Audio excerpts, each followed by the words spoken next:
All right, Angie, I'm going to show you how to properly brush.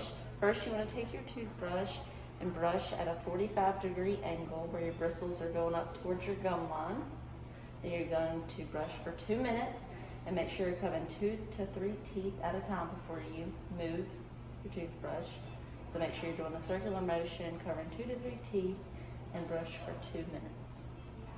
All right, can you show me how to do that?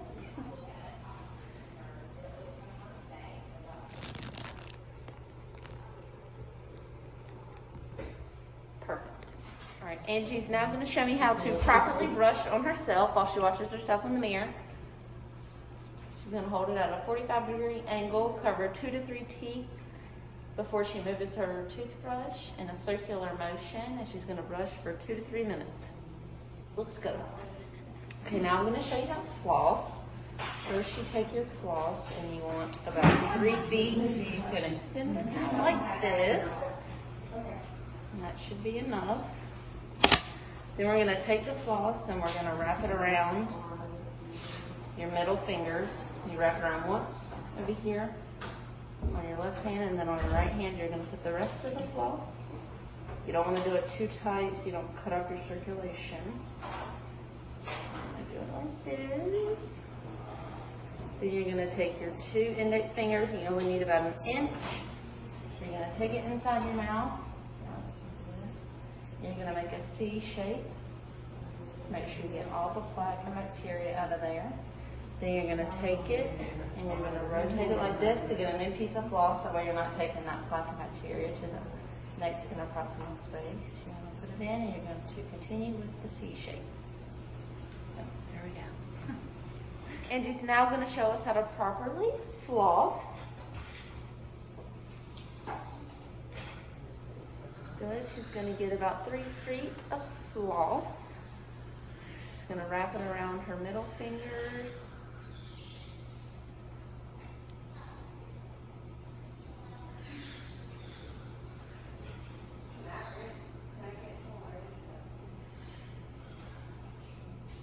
Get in between her teeth to make a C shape. She's going to rotate the floss to make sure she doesn't get plaque from one tooth to another tooth.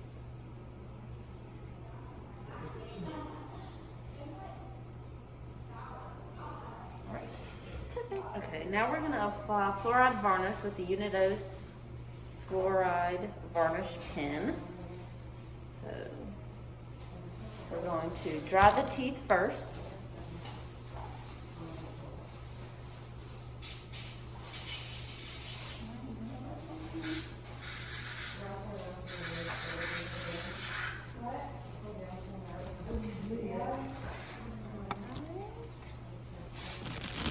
So we're going to be putting the varnish on her centrals.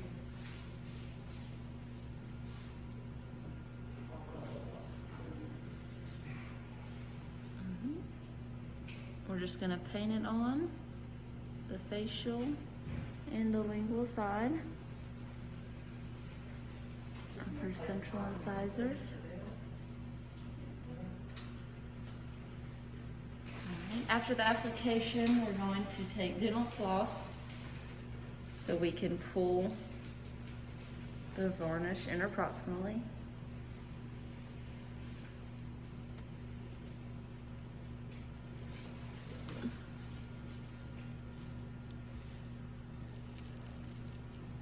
We're going to make a C shape.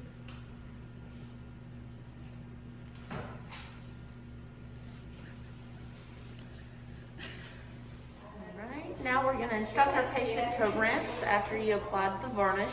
They can spit it back into the cup. We want our patients to drink through our straw after the first few hours of application.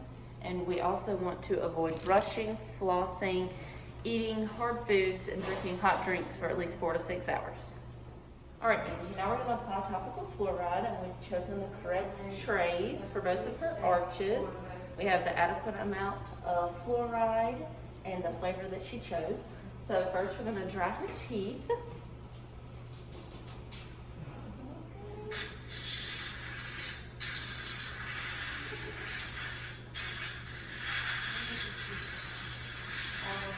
Okay, you'll stay open. All right, we're gonna insert the first tray in an mandibular arch.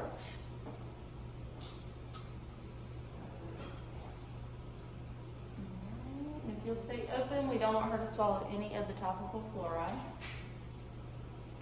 So we're going to insert the saliva ejector.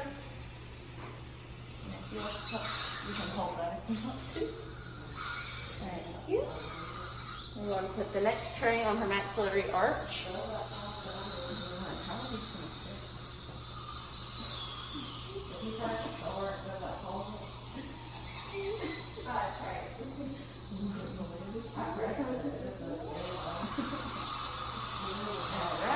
So she's going to stay like that for 1 to 4 minutes.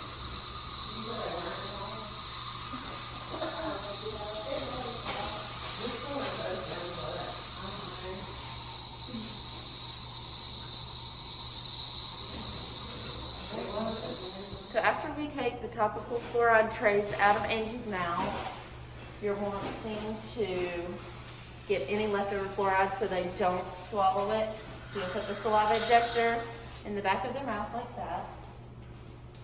And you want to make sure you don't eat or drink for the next 30 minutes and do not rinse after you apply topical fluoride.